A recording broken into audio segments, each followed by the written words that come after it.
श्री ब्रह्म पुराण भगवान सूर्य की महिमा। मुनियों ने कहा, सुश्रेष्ठ, आपने भूख और मोक्ष प्रदान करने वाले भगवान भास्कर के उत्तम क्षेत्र का जो वर्णन किया है वह सब हम लोगों ने सुना। अब यह बताइए कि उनकी भक्ति कैसे की जाती है और वे किस प्रकार प्रसन्न होते हैं। इस समय यही सब सुनने की हमारी इच्छा है।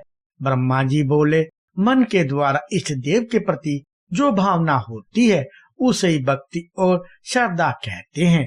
जो इष्ट देव की कथा सुनता, उनके भक्तों की पूजा करता और अग्नि की उपासना में संलग्न रहता है वह सनातन भक्त है। जो इष्ट देव का चिंतन करता, उन्हीं में मन लगाता, उन्हीं की पूजा में रत रहता और उन्हीं के लिए कर्म करता है, वह निश्चय ही सनातन भक्त है। जो इष्ट देव के लिए किए जाने वाले कर्मों का अनुमोदन करता, उनके भक्तों में दोष नहीं देखता, अन्य देवता की निंदा नहीं करता, सूर्य के व्रत रखता और चलते फिरते, ठहरते, सोते, सूंघते और आंख खोलते मीचते समय भगवान भास्कर का स्मरण करता है, वह मनुष्य अधिक भक्त माना गया है। विज्ञ पुरुष को सदा ऐसी ही भक्ति करनी चाहिए। भक्ति, समाधि, स्तुति और मन से जो नियम किया जाता और जो ब्राह्मण को दान दिया जाता है उसे देवता, मनुष्य और पितर सभी ग्रहण करते हैं। पत्र, पुष्प, फल और जल जो कुछ भी भक्ति पूर्वक अर्पण किया जाता है उसे देवता ग्रहण करते हैं, परंतु वे नास्तिकों की दी हुई वस्तु नहीं स्वीकार करते। नियम और आचार के साथ भाव शुद्धि का भी उपयोग करना चाहिए। हृदय में भाव को शुद्ध रखते हुए जो कुछ किया जाता है वह सब सफल होता है। भगवान सूर्य के स्तवन, जप, उपहास, समर्पण, पूजन, उपवास, व्रत और भजन से मनुष्य सब पापों से मुक्त हो जाता है। जो पृथ्वी पर मस्तक रख के भगवान सूर्य को नमस्कार करता है वह तत्काल सब पापों से छूट जाता है, इसमें तनिक भी संदेह नहीं है। जो मनुष्य भक्ति पूर्वक सूर्य देव की प्रदक्षिणा करता है उसके द्वारा सातों द्वीपों सहित पृथ्वी की परिक्रमा हो जाती है। जो सूर्य देव को अपने हृदय में धारण करके केवल आकाश की प्रदक्षिणा करता है उसके द्वारा निश्चय ही संपूर्ण देवताओं की परिक्रमा हो जाती है। जो षष्ठी या सप्तमी को एक समय भोजन करके नियम और व्रत का पालन करते हुए सूर्य देव का भक्ति पूर्वक पूजन करता है उसे अश्वमेध यज्ञ का फल मिलता है। जो षष्ठी अथवा सप्तमी को दिन रात उपवास करके भगवान भास्कर का पूजन करता है वह परम गति को प्राप्त होता है। जो शुक्ल पक्ष की सप्तमी को रविवार हो उस दिन विजय सप्तमी होती है, उसमें दिया हुआ दान महान फल देने वाला है। विजया सप्तमी को दिया हुआ स्नान, दान, तप, होम और उपवास सब कुछ बड़े बड़े पातकों का नाश करने वाला है। जो मनुष्य रविवार के दिन श्राद्ध करते और महातेजस्वी सूर्य का यजन करते हैं उन्हें अभिष्ट फल की प्राप्ति होती है। जिनके समस्त धार्मिक कार्य सदा भगवान सूर्य के उद्देश्य से होते हैं उनके कुल में कोई दरिद्र अथवा रोगी नहीं होता। जो सफेद, लाल अथवा पीली मिट्टी से भगवान सूर्य के मंदिर को लीपता है उसे मनोवांछित फल की प्राप्ति होती है। जो निराहार रहकर भांति भांति के सुगंधित पुष्पों द्वारा सूर्य देव का पूजन करता है उसे अभिष्ट फल की प्राप्ति होती है। जो घी अथवा तिल के तेल से दीपक जलाकर भगवान सूर्य की पूजा करता है वह कभी अंधा नहीं होता। दीप दान करने वाला मनुष्य सदा ज्ञान के प्रकाश से प्रकाशित रहता है। जो सदा देव मंदिरों, चौराहों और सड़कों पर दीप दान करता है वह रूपवान तथा सौभाग्यशाली होता है। दीप की शिखा सदा ऊपर की ही ओर उठती है, उसकी गति कभी नीचे की ओर नहीं होती। इसी प्रकार दीप दान करने वाला पुरुष भी दिव्य तेज से प्रकाशित होता है, वह कभी त्रियग योनि में नहीं पड़ता। जलते हुए दीपक को न कभी चुराए न नष्ट करे। दीप हरता मनुष्य बंधन, नाश, क्रोध एवं तमोमय नरक को प्राप्त होता है उदय काल में प्रतिदिन सूर्य को अर्घ्य देने से एक ही वर्ष में सिद्धि प्राप्त होती है। सूर्य के उदय से लेकर अस्त तक उनकी ओर मुख करके खड़ा हो किसी मंत्र अथवा स्रोत का जप करना आदित्यवत कहलाता है। यह बड़े बड़े पातकों का नाश करने वाला है। सूर्योदय के समय श्रद्धा पूर्वक अर्घ्य देकर सब कुछ संगोपांग दान करें। इससे सब पापों से छुटकारा मिल जाता है। अग्नि, जल, आकाश, पवित्र भूमि, प्रतिमा तथा पिंडी। प्रतिमा की वेदी में यत्न पूर्वक सूर्य देव को अर्घ्य देना चाहिए। उत्तरायण अथवा दक्षिणायन में सूर्य देव का विशेष रूप से पूजन करके मनुष्य सब पापों से मुक्त हो जाता है। इस प्रकार जो मानव प्रत्येक वेला में अथवा कुवेला में भी भक्ति पूर्वक श्री सूर्य देव का पूजन करता है, वह उन्हीं के लोक में प्रतिष्ठित होता है।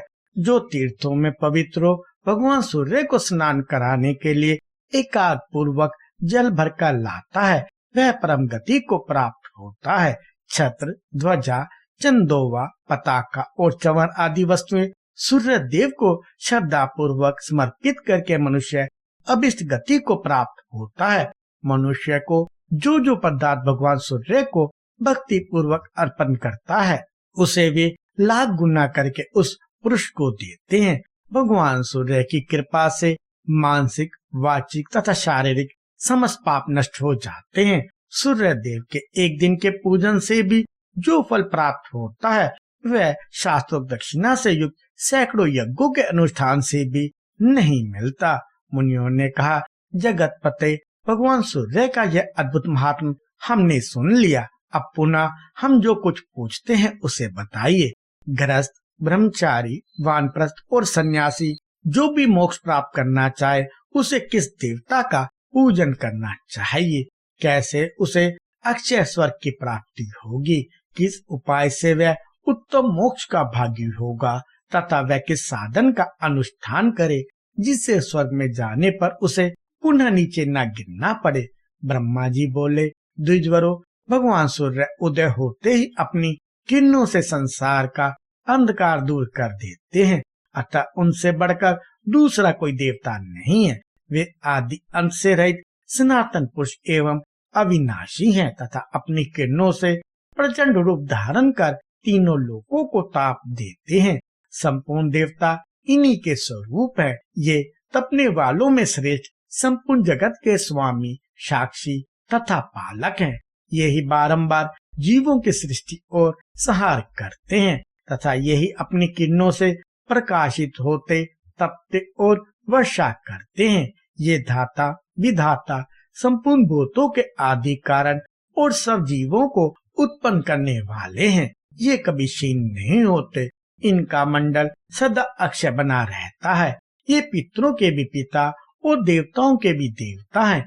इनका स्थान ध्रुव माना गया है, जहाँ से फिर नीचे नहीं गिरना पड़ता। सृष्टि के समय संपूर्ण जगत सूर्य से ही उत्पन्न होता है और प्रलय के समय अत्यंत तेजस्वी भगवान भास्कर में ही उसका लय होता है। असंख्य योगी जन अपने कलेवर का परित्याग करके वायु स्वरूप हो तेजो राशि भगवान सूर्य में ही प्रवेश करते हैं। राजा जनक आदि गृहस्थ योगी, बालखिल्य आदि ब्रह्मवादी महर्षि, व्यास आदि वानप्रस्थ ऋषि तथा कितने ही सन्यासी योग का आश्रय ले सूर्य मंडल में प्रवेश कर चुके हैं। व्यासपुत्र श्रीमान सुखदेव जी भी योग धर्म प्राप्त करने के अनंतर सूर्य की किरणों में पहुंचकर ही मोक्ष पद में स्थित हुए। इसलिए आप सब सदा भगवान सूर्य की आराधना करें, क्योंकि वे समस्त जगत के माता, पिता और गुरु हैं। अव्यक्त परमात्मा समस्त प्रजापतियों और नाना प्रकार की प्रजाओं की सृष्टि करके अपने को 12 रूपों में विभक्त करके आदित्य रूप से प्रकट होते हैं। इंद्र, धाता, पर्जन्य, तपस्ता, पूषा, अर्म्या, भग, विश्वान, विष्णु, अंशुमान, वरुण और मित्र, इन 12 मूर्तियों द्वारा परमात्मा सूर्य ने संपूर्ण जगत को व्याप्त कर रखा है। भगवान आदित्य की जो प्रथम मूर्ति है उसका नाम इंद्र है। वह देवराज के पद पर प्रतिष्ठित है। वह देव शत्रुओं का नाश करने वाली मूर्ति है भगवान के दूसरे विग्रह का नाम धाता है, जो प्रजापति के पद पर स्थित हो नाना प्रकार के प्रजावक की सृष्टि करते हैं। सूर्य देव की तीसरी मूर्ति पर्जन्य के नाम से विख्यात है, जो बादलों में स्थित हो अपनी किरणों द्वारा वर्षा करती है। उनके चतुर्थ विग्रह को त्वष्टा कहते हैं। त्वष्टा संपूर्ण वनस्पतियों और औषधियों में स्थित रहते हैं। उनकी पांचवी मूर्ति पूषा के नाम से प्रसिद्ध है, जो अन्न में स्थित हो सर्वदा प्रजाजनों की पुष्टि करती है। सूर्य की जो छठी मूर्ति है, उसका नाम अर्यमा बताया गया है। वह वायु के सहारे संपूर्ण देवताओं में स्थित रहती है। भानु का सातवां विग्रह भक्त के नाम से विख्यात है। वह ऐश्वर्य और देहधारियों के शरीर में स्थित होता है। सूर्य देव की आठवीं मूर्ति विश्वान कहलाती है। वह अग्नि में स्थित हो जीवों के खाए हुए अन्न को पचाती है। उनकी नवी मूर्ति विष्णु के नाम से विख्यात है, जो सदा देव शत्रुओं का नाश करने के लिए अवतार लेती है।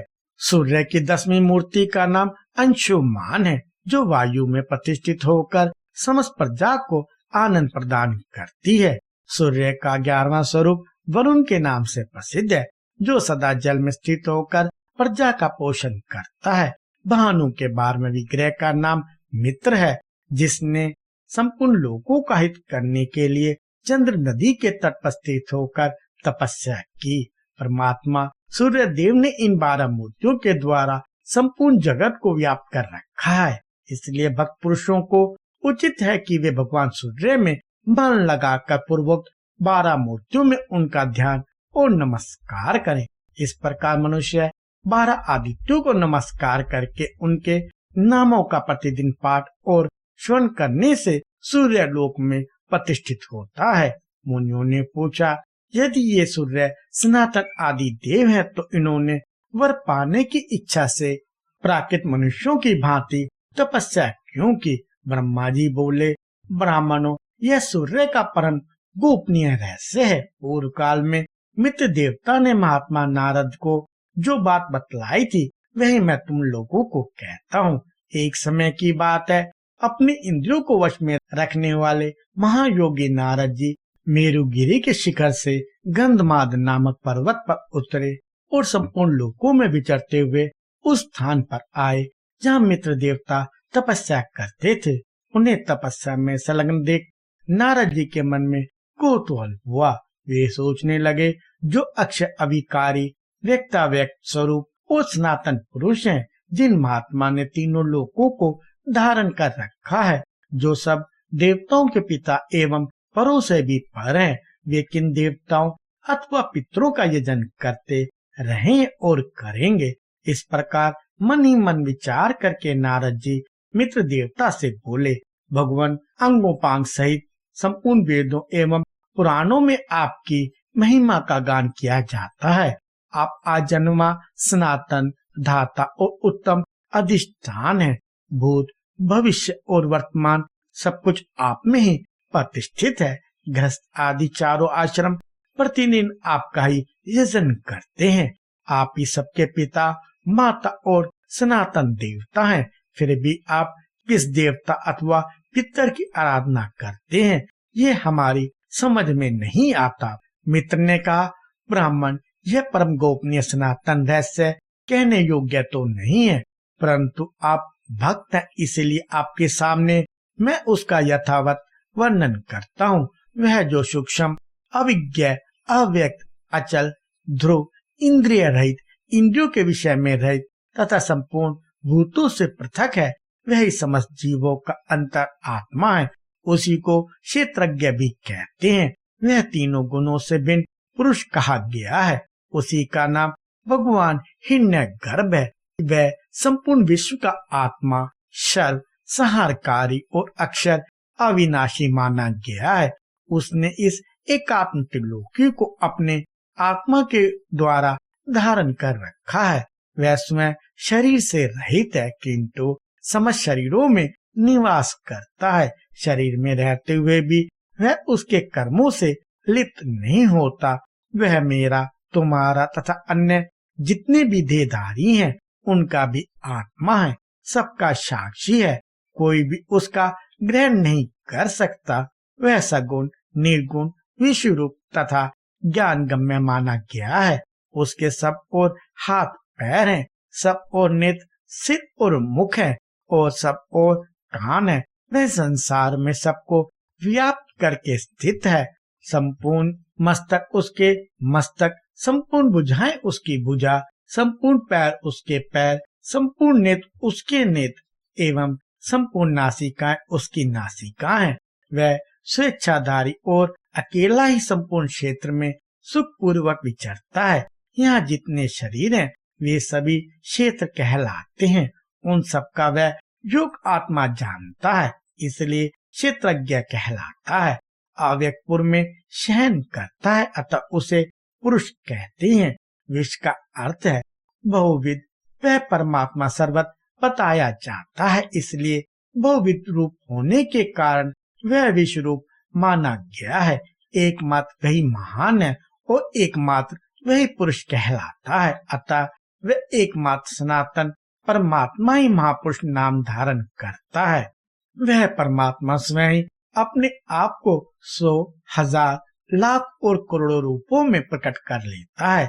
जैसे आकाश में गिरा हुआ जल भूमि के रस विशेष से दूसरे स्वाद का हो जाता है, उसी प्रकार गुणमय रस के संपर्क से वह परमात्मा अनेक रूप प्रतीत होने लगता है। जैसे एक ही वायु समस्त शरीर में 5 रूपों में स्थित है, उसी प्रकार आत्मा की भी एकता और अनेकता मानी गई है। जैसे अग्नि दूसरे स्थान की विशेषता से अन्य नाम धारण करती है, उसी प्रकार वह परमात्मा ब्रह्मा आदि के रूपों में भिन्न भिन्न नाम धारण करता है।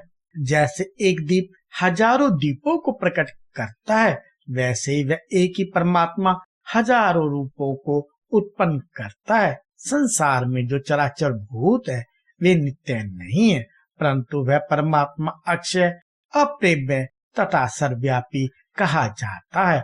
वह ब्रह्म सत्स्वरूप है। लोक में देव कार्य तथा पितृ कार्य के अवसर पर उसी की पूजा होती है। उससे बढ़कर दूसरा कोई देवता या पितर नहीं है। उसका ज्ञान अपने आत्मा के द्वारा होता है, अतः मैं उसी स्वर्ग आत्मा का पूजन करता हूँ। देवेशे स्वर्ग में भी जो जीव उस परमेश्वर को नमस्कार करते हैं वे उसी के द्वारा दिए हुए अभिष्ट गति को प्राप्त होते हैं। देवता और अपने अपने आश्रमों में स्थित मनुष्य भक्ति पूर्वक सबके आदिभूत उस परमात्मा का पूजा करते हैं और वे ही उन्हें सद्गति प्रदान करते हैं। वे सर्वात्मा, सर्वगत और निर्गुण कहलाते हैं। मैं भगवान सूर्य को ऐसा मानकर अपने ज्ञान के अनुसार उनका पूजन करता हूँ। नारद जी, यह गोपनीय उपदेश मैंने अपनी भक्ति के कारण आपको बताया है। आपने भी इस उत्तम रहस्य को भली भांति समझ लिया। देवता, मुनि और पुराण सभी उस परमात्मा को वरदायक मानते हैं और इसी भाव से सब लोग भगवान दिवाकर का पूजन करते हैं। ब्रह्मा जी कहते हैं, इस प्रकार मित्र देवता ने पूर्व काल में नारद जी को यह उपदेश दिया था। बहनों के उपदेश को मैंने भी आप लोगों से कह सुनाया। जो सूर्य का भक्त ना हो उसे इसका उपदेश नहीं देना चाहिए। जो मनुष्य प्रतिदिन इस प्रसंग को सुनाता और जो सुनता है वह निसंदेह भगवान सूर्य में प्रवेश करता है। आरंभ से ही इस कथा को सुनकर रोगी मनुष्य रोग से मुक्त हो जाता है और जिज्ञासु को उत्तम ज्ञान एवं अभिष्ट गति की प्राप्ति होती है।